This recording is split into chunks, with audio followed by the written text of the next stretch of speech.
Welcome to another episode of the Rabbi and the Shrink. This is Dr. Margarita Gurri, the Shrink, and here's my favorite rabbi, Yonason Goldson.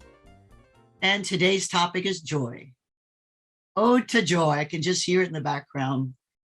The rabbi and I are talking about a variety of different feeling states and blessings that can help us on our path to leading amazing lives of excellence and ethical richness. Rabbi, talk to us about joy, sir. I would love to. And this is also on my mind. We recently recorded a conversation about fear and love because we're approaching the high holidays, Rosh Hashanah and Yom Kippur. And then those days are immediately followed by the festival of Sukkot or Sukkot, what's called the Festival of Tabernacles.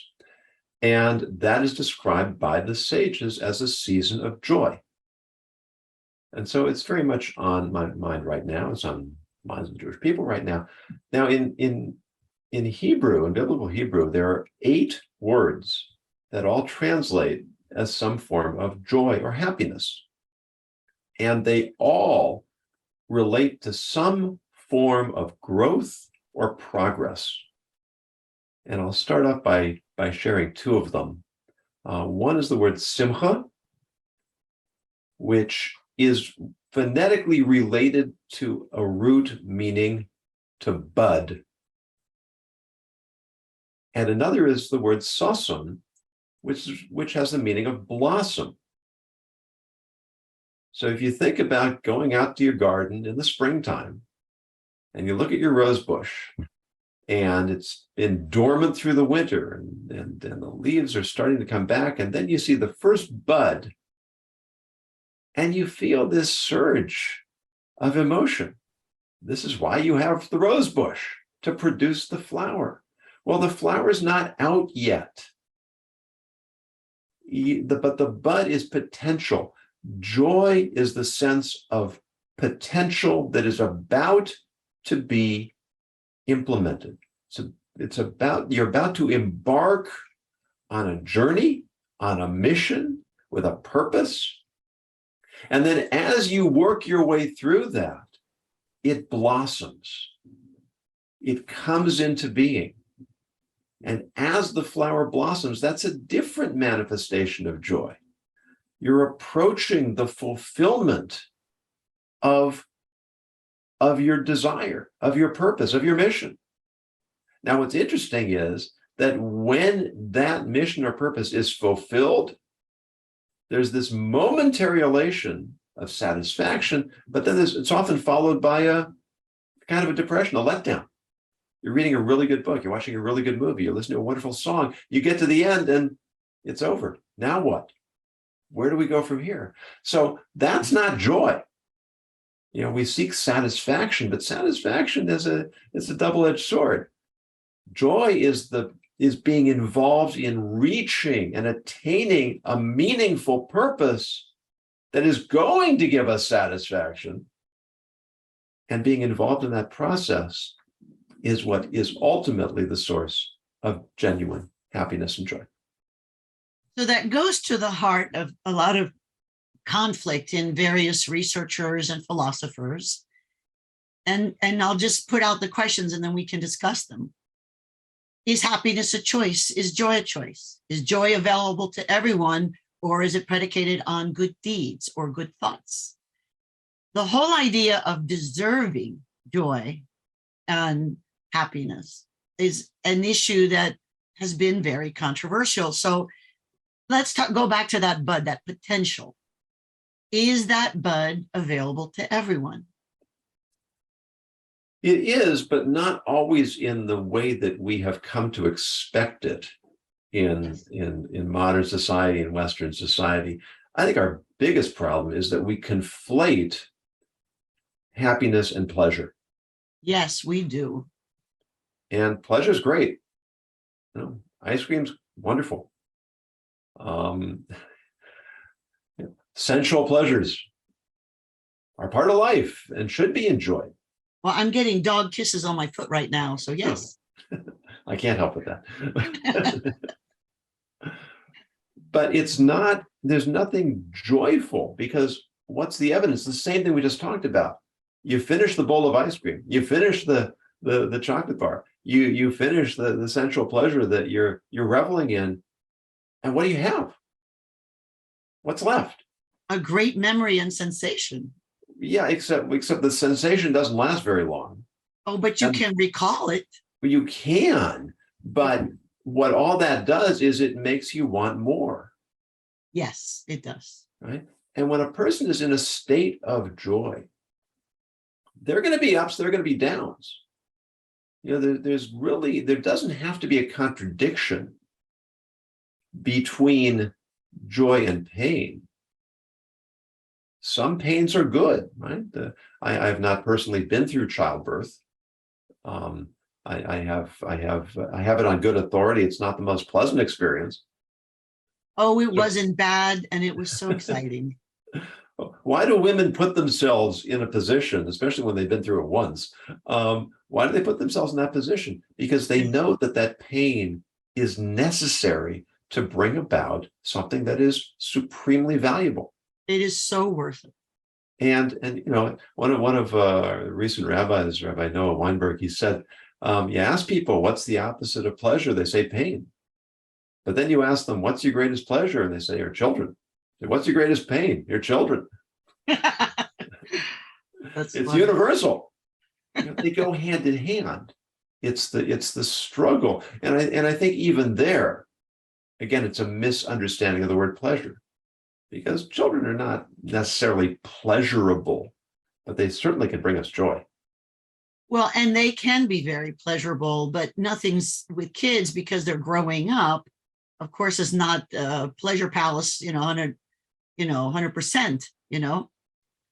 So let's go back to the issue of happiness then. In looking at some of the research and some of the philosophers, no one seems to agree on what joy and happiness is. And one of the things that you and I were talking about is that maybe we don't agree on much, but that joy does seem to be blessed with a bit of grace, that there's some sort of spiritual component to much of joy and not necessarily to happiness. Are we in agreement on that as a starting point for this discussion or no? Can you develop that idea a little bit more for me? Well, sure. So some of the more controversial readings that I've come across and people with whom I've spoken take it to a different level that I don't agree with, that joy comes from God in heaven only, and happiness is secular.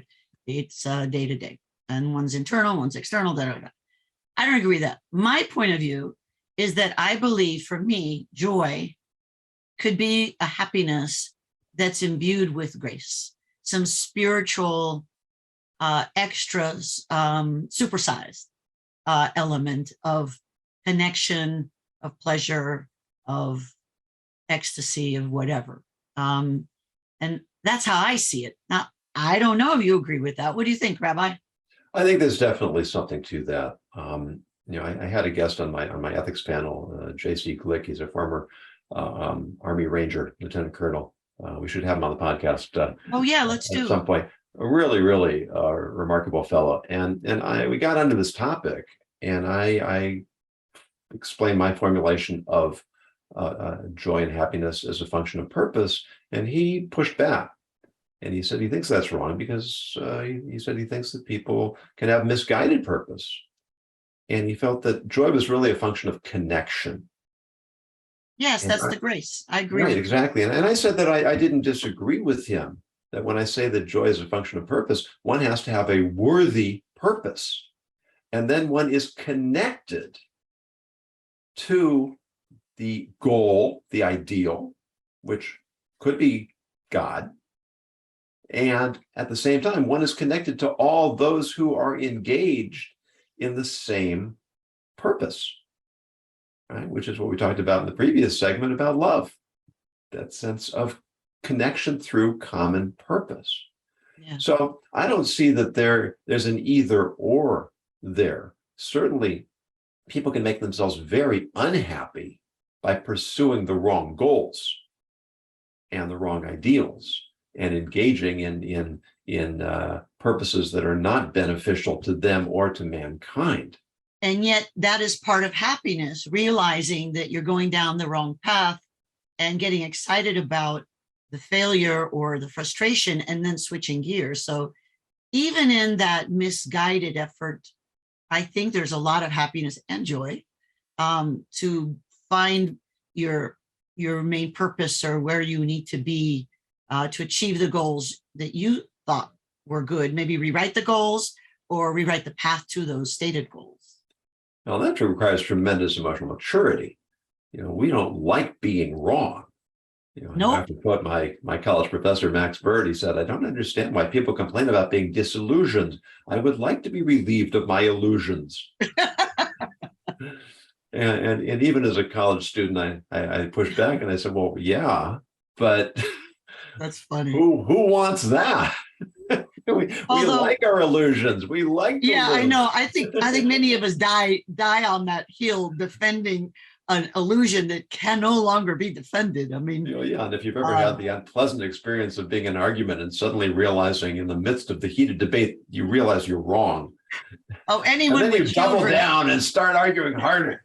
Anyone with children knows the experience of discovering that they're wrong, because they tell us all the time. It's kind of interesting. So let's talk about happiness for a second. I came to this country as a refugee, and I learned something very early on when we were in Flagler Street in Miami. Not the best neighborhood in the world. We were in a little house with an orange sectional couch. I mean, just when we first arrived, next to the cemetery and behind the firehouse, if that tells you anything. And what I learned is that we choose happiness because many other refugees came and many of them brought their surus, is that the right way of saying? With them. And they brought their pain, their grief with them. And instead of embracing the freedom of the United States, my parents taught me happiness because they would say, my mother would say, we're in America now. We are free. Of course, we're happy. We are free. We don't have to talk about that man. She would never say Castro, that man. We don't have to talk about him. We are Americans now. And we are grateful. So they chose to not talk. I mean, they were wealthy in Cuba. They didn't ever talk about what they lost, ever. I never heard them once complaining. Now, maybe they did to my older siblings, because my twin sister and I were the two youngest by quite a few years. But I never heard it. In all the years I knew them, I never heard them complain, not once. Now, she would complain about our manners. Pepin, we've been in America too long. These children have bad manners, that kind of thing. But I learned that happiness was a choice. It's not only a state of mind, but it's in that sense a state of grace. You choose your gratitude. You choose people that you hang with. You choose the news you watch. If it's too negative, it's not going to make you happy. Happiness, I believe, is a choice. Do you agree or disagree with that statement? I think that's absolutely right. And I think that really sums up so much of the popular discontent of our age, that sense of entitlement. If I'm entitled, then I really have nothing to work for. And so I have no purpose. I mean, why are so many rich people unhappy? Why do successful people? I mean, I heard this story a while back, and I wish I could remember the name of the artist, because I heard her tell it in an interview, and it was just so compelling. When she was a little girl, and she was in her first school play, she wanted to be in the play. And so the next year she tried out, she got in the play. And then when she got in the play, well, now she wanted to have a starring role. And the next time she got the starring role. And then she wanted to sing a solo. She got to sing a solo. And then she wanted to be a performance artist. And she wanted to record a song, and she did. And she wanted to record an album, and she did. And she wanted it to be successful, and it was. And she wanted to go gold, and it did. And then the next one went platinum, and the next one went double platinum. And then she attempted suicide because she was in her early 20s. And what else is there? There was nothing else to strive for. And here is somebody who got everything she wanted, perhaps too easy, perhaps too soon, and was left with, now what's the rest of my life going to be about? And it was such a sad story. I see, as a psychologist, I've seen that so many times. And I think we forget that achievement, whatever the metric is, whether it's money or certain levels of success, in our striving for that, we can neglect our self-love, but we can also neglect our relationships. Because that without someone to share it with, without cultivating the love of good people all around us, life is indeed empty. And to go back to your point about grace, I mean, King David says in the Psalms, serve God with joy, which suggests that if you're not joyful, you're not serving God. And if you are serving God, then joy should be the natural outcome of that connection, that purpose, exactly what we've been talking about. And it's not just God, it's the divinity of every human being. Yes. To find relationships where including we have common ground. Ourselves. We have to treat each other as if we are dear. You know, it's interesting, and so many religions, cultures, and superstitions dictate that that happiness comes from suffering, that we must suffer. And I certainly don't agree with that. If we suffer, we can use that and as a calling card to dive into more joy and love and whatever. But I do not believe that suffering is a necessary element to happiness and joy. Sacrifice is, though. Well, that's interesting. I don't. This is my take on it. I don't believe that we can have joy and happiness without sacrifice. And let me explain. If I want to have a great relationship with someone, I have to sacrifice pettiness, grudges. I have to sacrifice, let's say someone's married and they see someone that might be cuter or sexier. Well, you sacrifice because you say no, because you work on the relationship that you hold dear. So I do not believe that we can have everything. I think we get happiness by choosing the things that matter and by being grateful for those things we have. And back to the Stoics, amor fati. If we have a bad thing happen, find a way to love it and look for the grace there. And there is happiness and joy within all events that feel good or feel bad. Without, I think, some sacrifice, not pain and suffering, I believe you cannot have joy or happiness. Well, I think that's a good mic drop moment, Doctor, and I may bestow on you rabbinic ordination. Oh, well, thank you. I was at a virtual lecture last night, and this was exactly the rabbi's point, that we have to let go of pettiness if we want to attach ourselves to more noble ideals.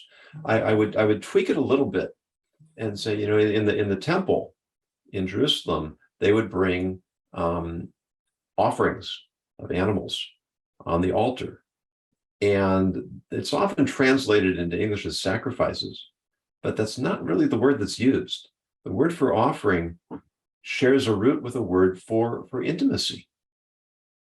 And what we talked about before of giving, and we talked about love, investment.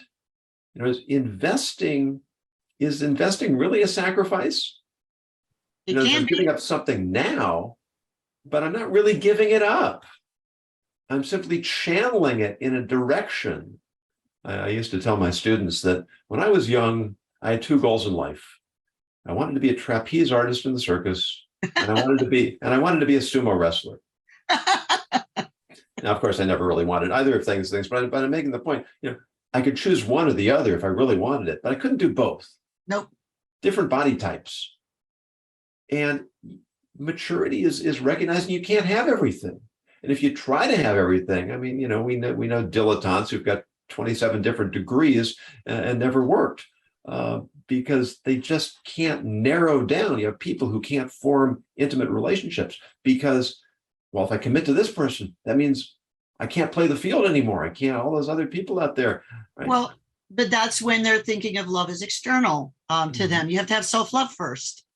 You love yourself, then it's easier to make those choices. Right, but it's also that focus, that investment, Yes. And yes, inevitably, I'm going to cut out other options when I make one choice. But to think of it as a sacrifice is perhaps not so helpful, because then I've got the sense of, look at what I'm giving up. Well, I have to give up something to get anything. But it is a sacrifice, but for the greater good. It is a sacrifice. It's also great, but it's also for my good. Yes, it's also for your good. I agree. And since We it's for can't my have good, everything. I don't have to think of it as a sacrifice. Well, that's because you're mature, but for people who are greedy or scared, they have to accept any sacrifice, if you've chosen well, begins to be a blessing. It feels like a blessing, but you have to work through it. And that's why I prefer to call it investments. But well, I agree, it's an investment because I deal with so many people who are holding on. One of my favorite images in like Homer Simpson is when he was trying to get the Coke from the machine, the soda machine, and he had his hand in there, but he couldn't get his hand out, but he had to let go of the Coke. So he couldn't make a choice. He could not invest in his freedom. So he was stuck in the machine. I'll take your work on that one, but there is the famous monkey trap. Yes. Where they put wherever it's the marbles or whatever the monkeys want, they put it in a big earthenware vase or urn with a narrow opening, and the monkey reaches in, grabs a handful, and then can't pull its hand out. Right. And the hunter just walks up with a club and hits it over the head, and it doesn't run away because it can't let go. Well, and life is a monkey trap. I mean, exactly. Really, exactly. In many ways, it's fascinating, isn't it? I love that idea. The sages say, grab too much, you grab nothing. Grab my mother used to say, something. you can't ride 2 horses with one seat. And she would often say, how many horses you're working on right now? Just like multitasking. So let's talk about multitasking too. People get joy by looking at their texts and whatever, but they also have a tremendous sense of dread, and they're losing the opportunity to join other people, to create true interest. And I don't think they're getting any joy from that. I think they're just getting a dopamine buzz. Well, I think there can be a joy if there's a habit, but some of it is artificial joy. It's the brain chemistry. And I think it's important to make that distinction. Yes, you're right. I don't think that's what joy is. It is not true joy, but for some people, if they have a joy in a topic or a community, that's a little different, but that's more complicated. Yeah, I mean, pleasure distracts us. Pleasure distracts us from the lack of joy in our lives. It absolutely can. And one of the antidotes to friendship, let's go back to picking people and deciding, is not letting go of things like resentment and dread. That is one of the monkey traps, or the idea of being right all the time, or being loved by everyone, or having everyone agree with us. So I'm going to ask everyone out there, what's in your monkey trap? What's keeping you in that container trap, so anyone can bop you on the head? And take a look at it, and what are you going to do about it? That's my thought about joy and happiness. And I think that's a great place to leave off. And I'd like that we can use that as a meme or a future article. What's in your monkey trap? What's in your monkey trap? Let's do that. Actually, you and I should create a TED Talk about that and a keynote. I like it. I think it's a good too. Well, as always, Rabbi, it's been fun. This has been an episode of the Rabbi and the Shrink. Check us out on the rabbiandtheshrink.com and join us for another episode. Thank you, and may you find yourself allowing joy into your life. Thank you for listening to the Rabbi and the Shrink, Everyday Ethics Unscripted. To book Dr. Red Shoe, Dr. Margarita Gurri, or Rabbi Yonason Goldson as speakers or advisors for your organization, contact them at therabbiandtheshrink.com. This has been a Dr. Red Shoe production.